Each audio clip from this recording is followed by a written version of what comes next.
Bienvenidos una vez más al canal de estructuras de Sergio. En el vídeo de hoy quiero determinar cuáles son las acciones laterales equivalentes para de sismo a qué tengo que aplicar a esta estructura simplificada de edificación que tenemos representada aquí en el lateral izquierdo de la pantalla, ¿vale? Este vídeo es un vídeo que es continuación de uno que rodamos hace unas semanas en el que también hacíamos el análisis determinado método de las fuerzas laterales del Eurocódigo 8, pero en ese caso para una estructura que tenía solo un forjado y que era idealizada solo para un simple grado de libertad. Vale, bueno. Vamos a ver un poco qué pasa aquí en esta estructura, ¿vale? Es una estructura que va a tener, tiene a su disposición, vamos a tener 3 grados de libertad, ¿de acuerdo? Que los vamos a expresar con esta flechita. Estos grados de libertad van a recibir el nombre de U sub 1, U sub 2 y U sub 3, ¿vale? Esa estructura la vamos a definir como multi-degree of freedom, una estructura de múltiples grados de libertad, que está constituida por esos desplazamientos U sub 1, U sub 2 y U sub 3. Esos desplazamientos, como veremos un poquito más adelante, son los que se estima que la estructura puede llegar a sufrir por cada nivel de planta, ¿vale? Con el nivel de planta, ya que va a estar esta sometida, ¿no?, a un sismo en su base, ¿vale? Para todo problema dinámico es necesario también determinar, por supuesto, la masa, que la tenéis aquí asociada, ¿no? Esta masa en kilos por cada uno de los niveles de forjado. Y también necesitamos para esa determinación de propiedades mecánicas la rigidez que aportan los pilares, ¿vale?, a flexión, ¿vale?, por cada una de las plantas. Tenéis que en cuenta que en este edificio, en este esquema estructural simplificado, la rigidez de los forjados es infinitamente rígida con respecto a la rigidez a flexión que aporta la estructura con estos desplazamientos laterales. Tanto para el valor de masas como el valor de rigidez, os recomiendo que paséis por el vídeo que hicimos hace unas semanas. ¿Cuál es el objetivo un poco del vídeo de hoy? Bueno, pues el objetivo del vídeo de hoy, lo primero que tenemos que hacer es, para desarrollar ese cálculo de fuerzas laterales, es determinar el periodo fundamental de la estructura, ¿no?, que tendrá un determinado valor y que siempre se expresa en segundos. Vamos a quedarnos con el periodo fundamental de la estructura, que es el mayor de todos los posibles y el que está asociado al primer modo de vibración. El método lateral nos dice que es el único que tenemos que usar porque como condición nos impone que la estructura tenga una regularidad y una simetría y que el centro de masas coincida con el centro de rigidez, ¿vale? Si esto es así, no se producen rotaciones a nivel de planta y por lo tanto el comportamiento de la estructura frente a una acción sísmica aplicada en su base puede ser simulada mediante la aplicación de fuerzas horizontales a los niveles de forjado. Para ello necesitamos ese periodo fundamental que os comentaba y también necesitamos un espectro que puede ser elástico o de diseño que represente la acción sísmica, ¿vale? En este caso vamos a emplear un espectro de la localidad suiza de Payerme, ¿vale? Esto es en la Suiza, ¿vale?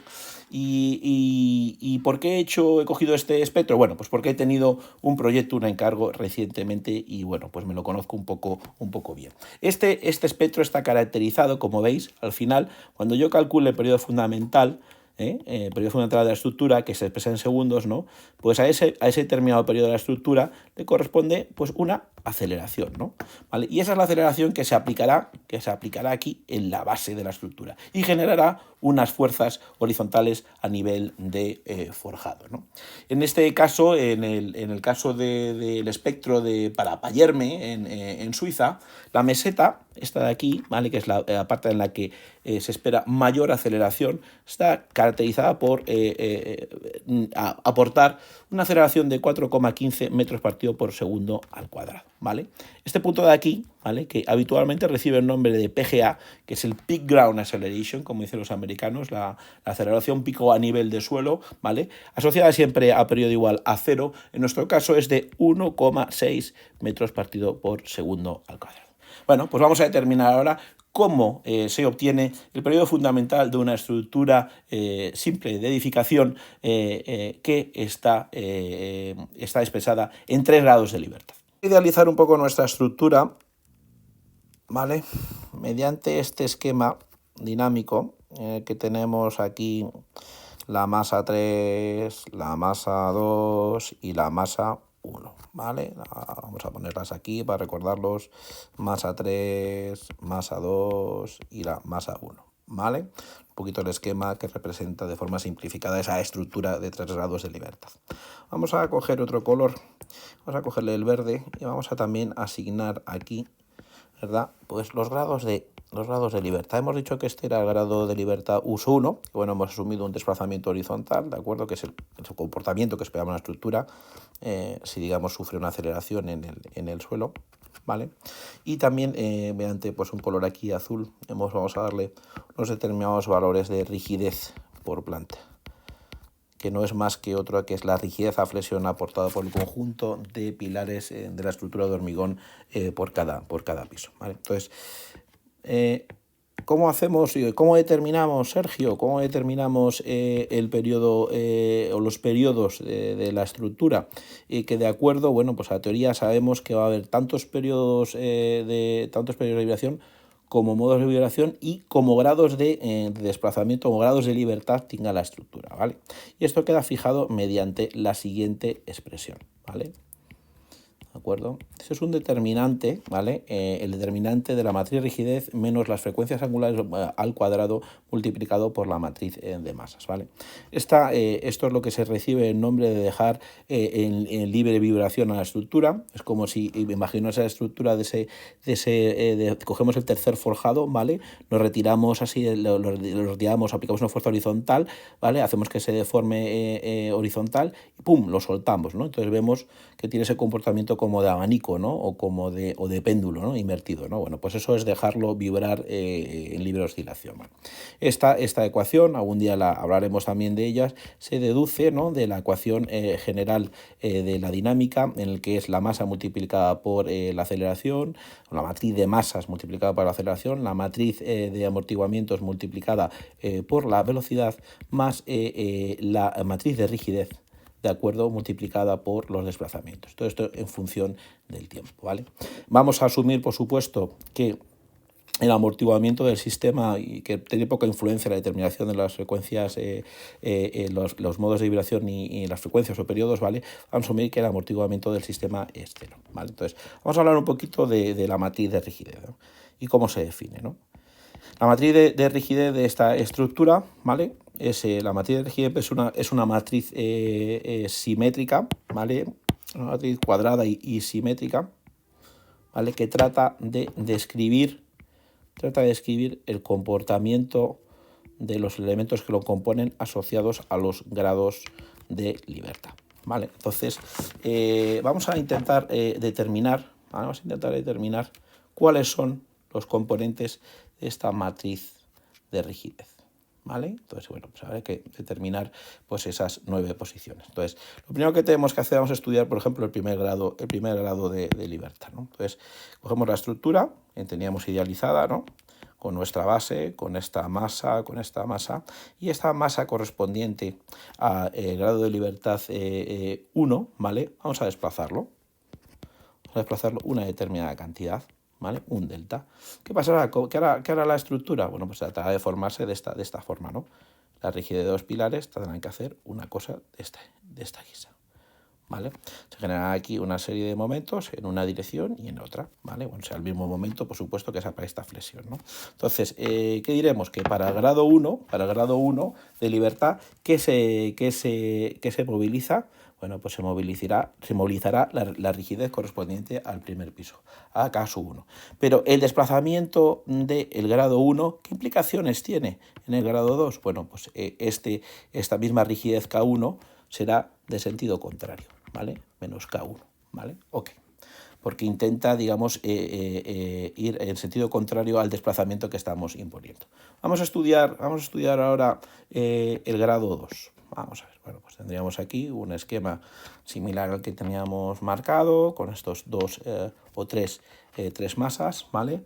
Vamos a imponer un desplazamiento aquí, delta 2, y vamos a ver cómo se comporta cómo se comporta la estructura, ¿no? Bueno, pues digamos que a este nivel de aquí no habrá desplazamiento, pero la estructura tendrá ya hacer una flexión de este estilo, ¿no? De este estilo aquí. Aparecerán los momentos aquí, aquí, aquí y aquí, ¿vale? Entonces, ¿cuál es la rigidez asociada al desplazamiento U2? Pues la rigidez de K del piso tercero con el piso 2. Bueno, pues la ponemos aquí, K1 más K2, ¿vale? ¿Cuál es la implicación que tiene desplazar la estructura en el grado 2 respecto a la 1? Pues que K1 va a ser de sentido contrario, ¿vale? Menos K1, lo cual empieza a ser cierto porque es una matriz diagonal. Entonces, una matriz diagonal que tiene a un lado y a otro, los valores son simétricos, ¿vale? ¿Y qué pasa con respecto al grado 3? Bueno, pues que habrá una respuesta, ¿no?, a la estructura que será menos K2, ¿vale? Vamos a estudiar aquí qué pasa con el tercer grado de libertad. Vamos a ponerlo un poquito más aquí abajo, ¿vale? Un poquito más pequeño, así lo podemos representar. ¿De acuerdo? Entonces vamos a sacar el desplazamiento de este elemento, que vamos a llamarle, pues eso, delta 3, asociado al grado grado de libertad 3, y vamos a ver cómo se deforma la estructura, ¿no? Hará una cosa así, ¿no? ¿Vale? Donde habrá una flexión aquí, aquí, una flexión en este sentido y otra en sentido contrario. Bueno, pues para el desplazamiento en 3, el grado de libertad asociado en 3, tendremos la suma de K2, ¿no?, de las rigideces de piso, K2 más K3, ¿vale? Y vamos a ver las implicaciones que tiene en el grado 2. Bueno, pues para el grado 2, evidentemente, tendrá que la rigidez intentará oponer a ese desplazamiento K2 y no tendrá ninguna implicación a el grado de libertad U sub 1, ¿vale? Aquí, por lo tanto, habrá simetría y esta será la definición de la matriz de rigidez que emplearemos para la obtención de frecuencias y modos de vibración. Bueno, Sergio, ¿y entonces qué me cuentas también de la matriz de masa, ¿no? ¿Vale? Pues al final la matriz de masa, que se llama de masas concentradas, no deja de ser también una matriz, que es una matriz diagonal, ¿no? ¿De acuerdo? Donde solo tiene, si tenemos grados de libertad divididos solo para tener en cuenta desplazamientos y no hay rotaciones, ¿vale? Es una matriz de masas concentradas, ¿de acuerdo?, que tiene los siguientes elementos.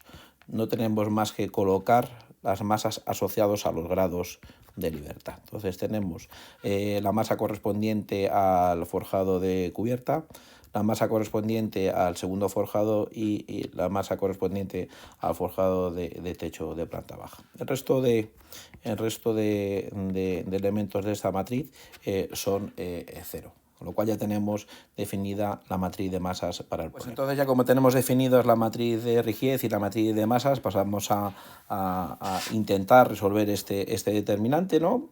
Y veis un poco los componentes que forman aquí el determinante, ¿vale? Entonces, bueno, pues no deja de ser más que un problema de diagonalización de matrices, que veíamos esos en álgebra.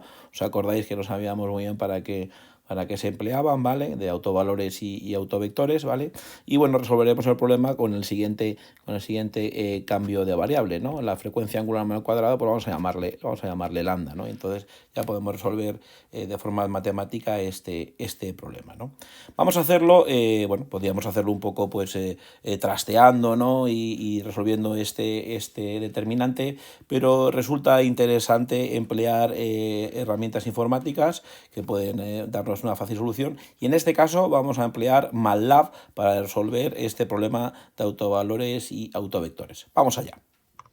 Bueno, pues como indicábamos, aquí tenéis la rutina de MATLAB, ¿vale?, que hice hace algún tiempo. Y podéis identificar, por ejemplo, aquí los términos correspondientes a la rigidez, los términos correspondientes a la masa de cada uno de los tres forjados, y al final tenemos, bueno, pues aquí definida esa matriz de rigidez, la matriz de masa, y son los matrices que nos hacen falta para resolver el problema de autovalores y autovectores, que se resuelve mediante esta función EIG, ¿no?, de eigenvalues, ¿ok? Como veis aquí, el programa nos va a retornar una matriz V, que será el que contenga los autovectores y que son el que representa las formas modales, como también esta matriz D que, os recordáis, hemos hecho un cambio de variable, recogerá los valores de lambda. Bueno, al final, con varias manipulaciones, vamos también a pedirle al programa que nos dé una matriz de guión bajo segundos que incluirá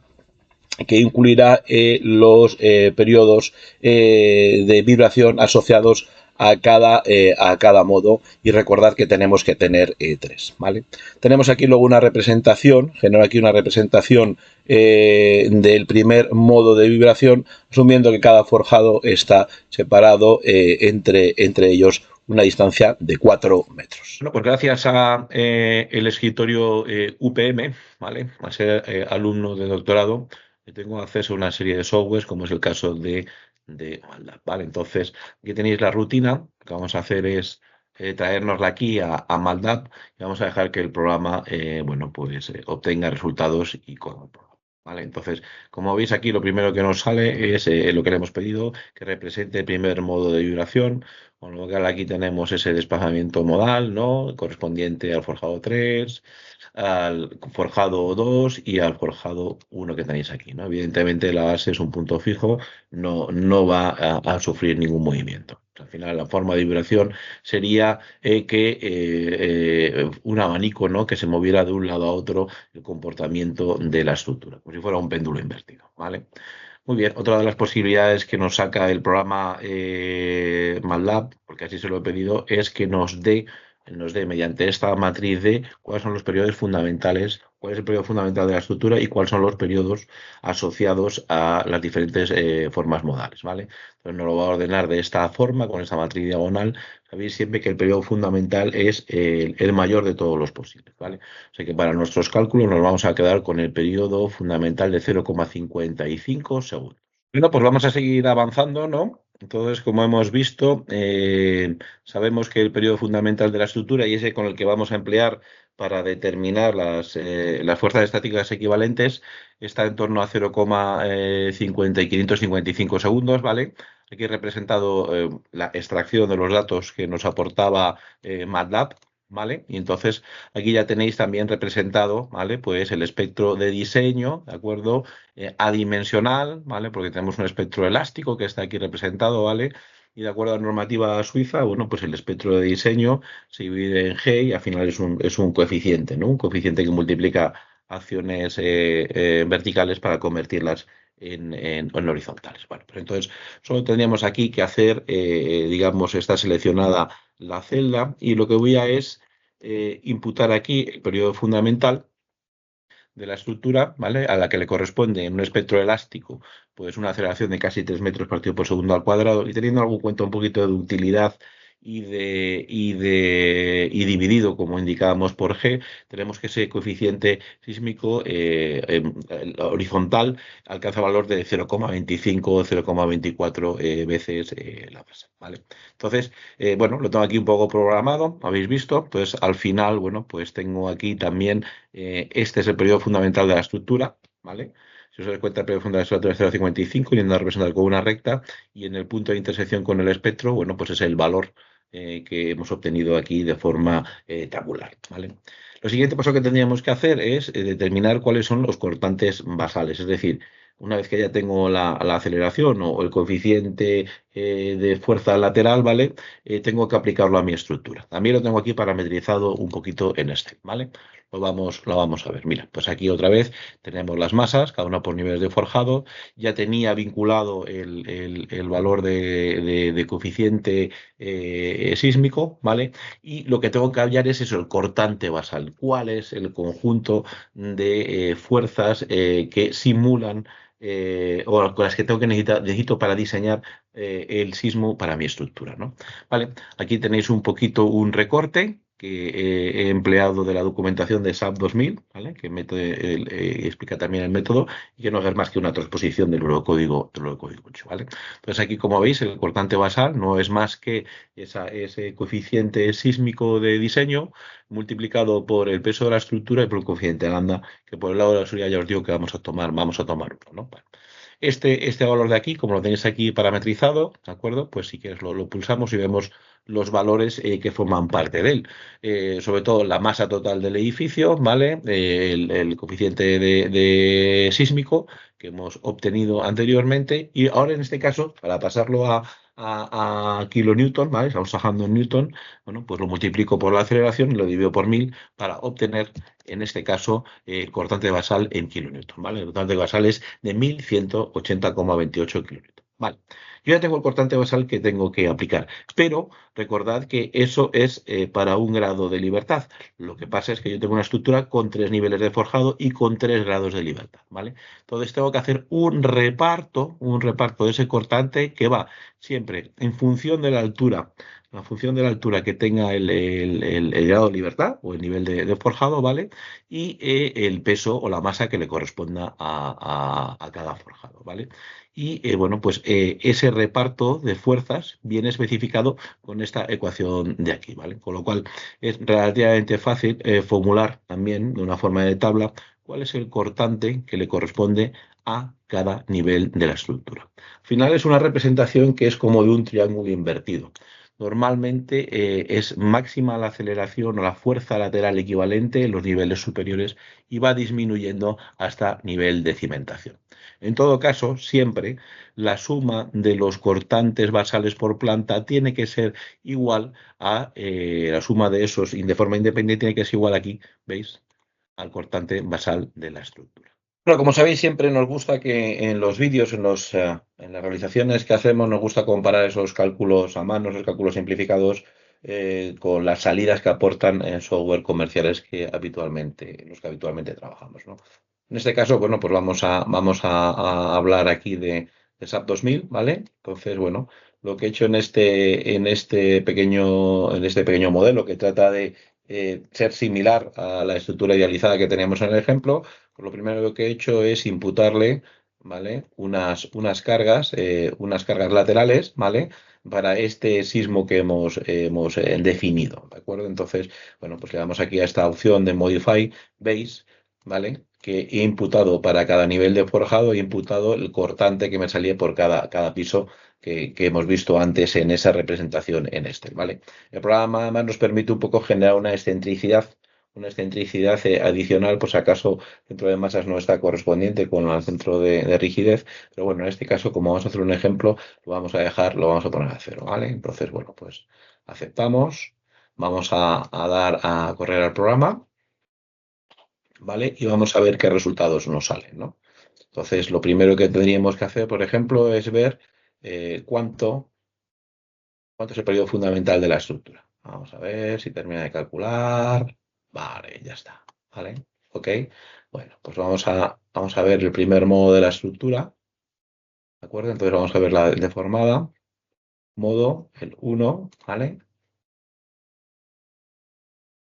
¿De acuerdo? Entonces, fijaos, mirad, el primer modo de la estructura que tenemos es 0,49, que es bastante próximo a esos 0,555 segundos que nos salía de nuestro cálculo simplificado y de nuestra propuesta mediante MATLAB, ¿vale?